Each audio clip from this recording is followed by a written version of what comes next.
Pessoal, para vocês que acompanham os vídeos que eu posto aqui nesse canal, já está sabendo da informação de que o Bolsonaro, ele tinha uma informação extremamente importante, uma carta na manga, e que no momento mais oportuno, quando ele achasse o momento mais adequado, ele iria fazer uma revelação bomba envolvendo o Lula e o Alexandre de Moraes, gente, tá?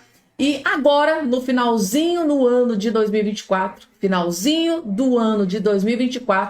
Jair Messias Bolsonaro, em uma entrevista que ele acabou de conceder, ele revelou uma bomba gigantesca, gente, tá? Bomba gigantesca que, no meu ponto de vista, abalou as estruturas da política brasileira. Eu vou trazer aqui esse vídeo do Bolsonaro, além dessas outras várias informações. Assistam, gente, porque esse vídeo do Bolsonaro é um dos vídeos mais importantes, onde ele está trazendo uma das revelações mais bombásticas da política brasileira e envolve o Lula, tá? Envolve Lula da Silva e o ministro do STF, Alexandre de Moraes. Envolve o STF. É bomba gigante, gente. Acompanhe, porque cada informação que eu estou trazendo nesse vídeo aqui para vocês é mega importante, tá? Rapidamente, só quero convidar vocês que estão do outro lado a se inscrever no canal, ativar o sininho das notificações e compartilhar o vídeo o máximo possível que vocês puderem, gente, tá? Vamos lá, pessoal. Deixa eu colocar aqui agora na tela para vocês. Você que está do outro lado me assistindo, larguem tudo que vocês estão fazendo para prestar bastante atenção nesse vídeo, que eu prometo para vocês que vai valer a pena cada segundo da sua atenção. Jair Messias Bolsonaro decidiu quebrar o silêncio e revelou, gente, tá? Trouxe informações bombásticas que vocês vão ficar de queixo caído. Assistam, mas com muita atenção, para vocês entenderem o que está prestes a acontecer. Vejam só. Presidente, eu agradeço a oportunidade. Tratar com si, né? E se fosse, é difícil, mas eu queria ouvi-lo, presidente. Se o senhor estivesse no posto Paulo Guedes, onde estava, fazendo um trabalho brilhante, toda a equipe, onde estaríamos hoje? Qual era o plano de voo para o senhor para esses 2 anos de um eventual segundo mandato, presidente? Apesar dos problemas que o mundo teve com a pandemia, com a guerra lá fora, tivemos um extra no Brasil. A crise hídrica de 21. Mas isso foi praticamente para todo mundo, então vamos voltar à realidade. Nós terminamos 22, o Brasil com 54 bilhões em caixa. Atendemos, você não vê uma crítica de prefeitos, em qualquer lugar do Brasil, sobre os repasses feitos pelo nosso governo. Ou seja, a equipe do Paulo Guedes tratou com dignidade todos eles, porque tínhamos uma meta, né? O Paulo Guedes sacou lá uma frase, né? Menos Brasília, mais Brasil. Ou seja, sem falarmos que éramos municipalistas, começamos atendendo pela base, os prefeitos. Você não viu nos meus 4 anos, marcha para prefeito em Brasília. Tivemos no atual governo. E os caras vêm para cá para quê? A marcha para prefeito. Atrai de recursos. Vem com o pires na mão, implorando recursos que já são deles, que são represados pelo governo porque ele gasta demais e tem que cortar aqui, lá, acolá, acaba cortando ou retardando certos repasses. Tínhamos, inclusive, uma proposta muito grande. O Brasil é um país muito rico, não falar o governo federal. O Serviço de Patrimônio da União. É trilionário o patrimônio da União. Então, tínhamos uma proposta, estava lá no forno, para nós começarmos a desfazer de muita coisa e dividir essa receita com estados, municípios e a própria União. Quando se fala União, como nós tínhamos teto de gastos, ia abater a nossa dívida interna. Então era um governo que, na parte econômica, é o ministério mais importante. E o Paulo Guedes tinha com ele o planejamento e também indústria e comércio. E ele coordenava e comandava muito bem essa área. Eu acho que hoje o Pintório estaria voando. Esses problemas que estamos enfrentando, não teríamos enfrentado, porque a gente vinha tomando as medidas para corrigir os excessos. Quando você fala em gasto, por exemplo, o governo está gastando mais do que arrecada, você não vê nada pela frente, você não vê uma obra, você não vê nada. É gasto mesmo, é desperdício, é despesa com roubo de estatais. Conosco, as estatais passaram a dar lucro, agora estão dando prejuízo bilionários, tá?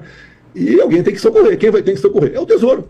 Então essas questões você não via acontecer, não veria estar acontecendo agora, até pela forma como o Paulo Guedes conduzia. E eu sofri também com isso, porque tinha ministro que queria gastar. E quando a gente conversava com o Paulo Guedes, geralmente a minha conversa era sozinho, né? Eu levava os anseios, os problemas, e falava no final, a adesão é tua. E ele tomava adesão, na maioria das vezes, né, dizendo não a esses ministros. Até porque diz aqui que o sucesso da política é saber dizer não. E ele sabia porque tinha o meu respaldo. E o Brasil foi para frente. Se você vê, quando você fala que terminamos 22 com 54 bilhões em caixa. Agora há pouco estava conversando aí com o Saxida, né? Que também trabalha na economia. Na reta final ele foi ser ministro das Minas e Energia, deu um banho lá. E algumas coisas eu conversei com ele aqui. Nós reduzimos de forma permanente muitos impostos. Como, por exemplo, diminuímos em 1/3 o IPI de 4 mil produtos. Aí está incluída geladeira, fogão, bicicleta, um montão de itens. Também botamos, além de zerar os impostos federais de combustíveis, botamos um teto no imposto estadual dos combustíveis. Tinha estado que cobrava 35% de ICMS na gasolina. Botamos um teto. Com o parlamento ao nosso lado. Não foi nada foi na canetada. Passamos para 17%. A energia também, botamos um teto no ICMS da energia. É só ver certos estados, como por exemplo aí o Pará, que produz energia em abundância elétrica e é uma das mais caras do Brasil. Botamos um teto lá, 17%. A questão dos telefones também. Botamos um teto, ICMS, 17%. Aí você pode falar depois do DPVAT, que nós zeramos, além de outras coisas, para facilitar a população brasileira. Quando você vai na carteira nacional de habilitação, nós botamos passando de 5 para 10 anos. Não tem cabimento, você tira uma carteira com 20 anos de idade, depois de 5, 50 tem que renovar. Eu até, nós falamos, discutimos bastante assim, o ano que vem agora, faço 70 anos. Não me considero velho. Muito pelo contrário, acho que estou bem pra caramba. Mas, a partir dos 70, você pode aí botar um limite de 5 anos para renovar a carteira, pode até fazer isso aí, mas tudo bem. Botamos para 10 anos a validade. Teve estado, como São Paulo, Ângelo Tarcísio, né? Que o pessoal aumentou as taxas para você renovar a sua carteira. Opa, vai passar de 5 para 10 anos, a princípio se perde metade da arrecadação, vamos aumentar o valor das taxas para renovar a partir de 10 anos. Ou seja, o governo de São Paulo anterior, sabe quem que era, né? Resolveu fazer taxa, já que o presidente Bolsonaro diminuiu, aumentou a validade da carteira, vamos aumentar as taxas para renovar a carteira, para a gente não perder a receita. Ou seja, em vez de governo colaborar, e o Estado, ele contribuía para continuar como está, no tocante à arrecadação. Então você fala em habilitação, por exemplo, eu como deputado não consegui passar de 20 para 40 pontos para se perder a carteira. Mas quando eu cheguei na presidência, lógico, facilita as coisas. E tinha um excelente trânsito do Tarcísio, que governa São Paulo no momento. E nós passamos de 20 para 40 pontos para se perder a carteira. E o coração de trânsito é muito rígido. Para você que está aí no táxi, na rua, no Uber, numa van, no ônibus, num caminhão na pista, o seu ultrapassar 20 pontos é muito fácil. E às vezes, você está num retão, uma descida, o cara bota 60 por hora. Nem bota 80, bota 60 por hora. Daí é fácil você ganhar uma multa em cima disso e ganhar pontos na carteira. Passamos para 40 pontos, facilitou a vida aí do caminhoneiro. E quando se fala em multa, né, você pode ver, muitas vezes isso ajuda a aumentar o valor do frete. Fica mais caro para você na ponta da linha. Então a indústria da multa no Brasil, que existia, nós reduzimos bastante. Tínhamos 8 mil radares, né, passando para 1.000 poucos radares, eu queria zerar isso aí praticamente. Não foi possível. Eu estive agora na Rio Santos, na Vila História de Mambucaba. A Rio Santos voltou, está apinhada de parar, sendo 60 por hora. De repente 40, lá de vez em quando dá uma coisa de chave para 80. Ou seja, é uma dor de cabeça enorme para você que está no Rio e quer dar vou com a minha família hoje de manhã, voltar de noite e conhecer Paraty. Você pega a vantagem, quando você vê a quantidade de lombadas eletrônicas, de pardais, você não vai. Sim. Ou se você for, tem que estar preparado para pagar uma multa. Ou seja, nós facilitamos muita coisa lá atrás e isso vai ajudando a economia a rodar. Pessoal, o que o Bolsonaro disse aqui, na verdade, ele trouxe uma verdadeira aula de governabilidade. Aula de governabilidade. Se o Lula assistisse esse vídeo aqui do Bolsonaro, ele iria aprender um pouco a como que se governa um país. Você não precisa taxar, criar impostos, ampliar impostos, né, para você governar um país. Você precisa pensar no povo brasileiro, pensar que é muito sofrido o povo trabalhar de sol a sol, chuva a chuva, diuturnamente, né? Chega lá no final do mês, quando ele recebe, a grande maioria do seu dinheiro vai tudo para impostos, né? Para alíquotas, imposto sindical, tudo aquilo que o Bolsonaro tirou lá no governo dele, e a economia estava assim, voando, gente, tá? Ele entregou o cofre na mão do Lula da União com 54 bilhões em caixa. Então, isso é uma verdadeira aula de governabilidade.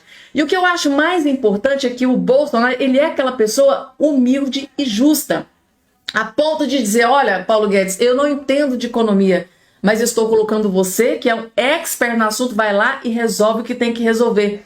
Então, ele já admitiu várias vezes, não é porque eu não sei que eu vou colocar qualquer um. Se eu não sei economia, eu vou colocar o melhor. E foi isso que ele fez, ele colocou o melhor. Ao contrário do Lula, que colocou um ministro da Economia, um ministro da Fazenda, que não entende bulhufas, absolutamente nada de economia, e o resultado é esse desastre que está acontecendo com o Brasil nesse momento, gente. Então, eu tenho certeza absoluta, compartilha esse vídeo aqui, porque a galera que fez o L, que votou no Lula, quando assiste um vídeo como esse aqui, deve ter saudade do Bolsonaro, né? deve ter saudade do Bolsonaro na época que quase não se pagava imposto sindical, que o pessoal tá aí se escabelando para não ter que pagar, porque o Lula acabou de obrigar novamente impostos, né? Tava 17% na época do Bolsonaro, tá aí pela hora da morte. Gente, é o que o Lula fez. Destruiu o Brasil e isso aqui é uma verdadeira aula de governabilidade que o Bolsonaro acabou de fazer aqui nesse vídeo para todos vocês, gente, tá? Que saudade que eu tenho de Bolsonaro na presidência da República. Com certeza, ó, o Brasil estaria voando se eu fosse presidente hoje, disse o Bolsonaro. Disso eu não tenho a menor dúvida, que jamais teríamos um dólar a 6,30 e o preço da picanha estaria aí 90, 100 reais no supermercado. Se fosse o Bolsonaro na presidência da República, o Brasil não estaria destruído dessa forma. E para acabar de completar, vejam só o quanto o Lula se preocupa com os pobres, com as famílias carentes. Olha só como o pai dos pobres é bondoso. Justiça do Espírito Santo atende INCRA de Lula. Justiça do Espírito Santo atende o INCRA de Lula e manda a família sair da própria fazenda. É inacreditável, mas o pai dos pobres, o Lula da Silva, quis, e a missão dada é missão cumprida, né? Vejam só essa família aqui, gente, tá? Foi tirada de sua própria fazenda a mando, tá? Do INCRA do Lula. Foi exatamente isso. A Justiça do Espírito Santo determinou que a família Betim, que vive e trabalha em sua fazenda há mais de 50 anos, deixe o local até 13 de fevereiro. A medida atendeu a um pedido do INCRA estadual, que entrou com uma liminar de desapropriação. Desde 2010, a família luta na justiça para permanecer na propriedade. Naquele ano, o presidente Luiz Inácio Lula da Silva decretou a desapropriação da fazenda, floresta e Texas para fins de reforma agrária, alegando improdutividade com base em relatórios do INCRA do Espírito Santo. O terreno foi dividido entre os membros da família há mais de 15 anos.